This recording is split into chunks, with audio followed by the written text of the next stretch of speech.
pense que l'hôpital, de toute manière, c'est un sujet qui est vraiment romanesque. On croise tous les niveaux sociaux, on croise des choses drôles, on croise des choses tristes. Qu'on soit au cabinet ou à l'hôpital, on voit défiler l'humanité tous les jours, tous les quarts d'heure, ça tourne et on voit une nouvelle personne avec une nouvelle histoire, avec des nouveaux problèmes, des nouvelles questions morales ou des nouveaux défis psychologiques à relever pour l'aider.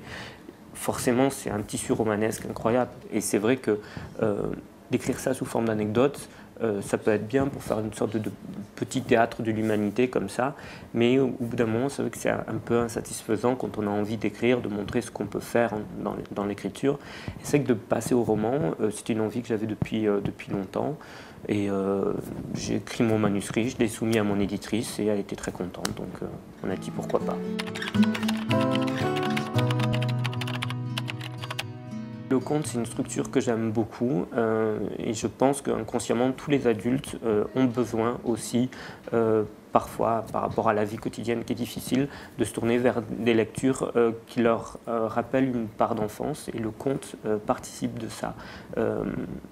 Tous les romans, quels qu'ils soient, même ceux qui ne sont pas des contes, sont des contes, de toute manière.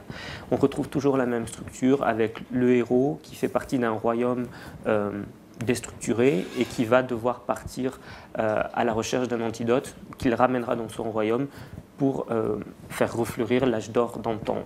Là, en l'occurrence, le royaume dévasté, c'est un homme qui ne sait plus ni soigner, qui a perdu sa femme et qui a décidé d'en finir avec la vie. Il va tomber sur une femme qui va essayer de le faire changer d'avis, de lui faire voir le bon côté des choses et de la vie.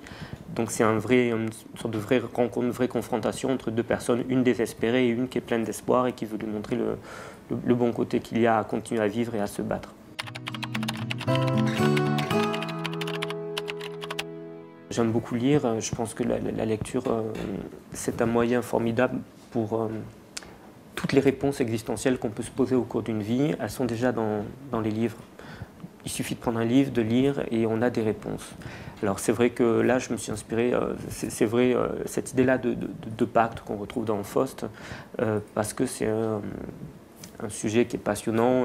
Qu'est-ce qu'on serait prêt à accepter de quelqu'un d'autre, quel pouvoir on lui donnerait sur sa propre vie pour essayer de changer des choses, le quotidien un peu banal qui peut nous abrutir, qui peut nous donner envie d'en finir, et qu'est-ce qu'on changerait dans sa propre vie pour rebondir.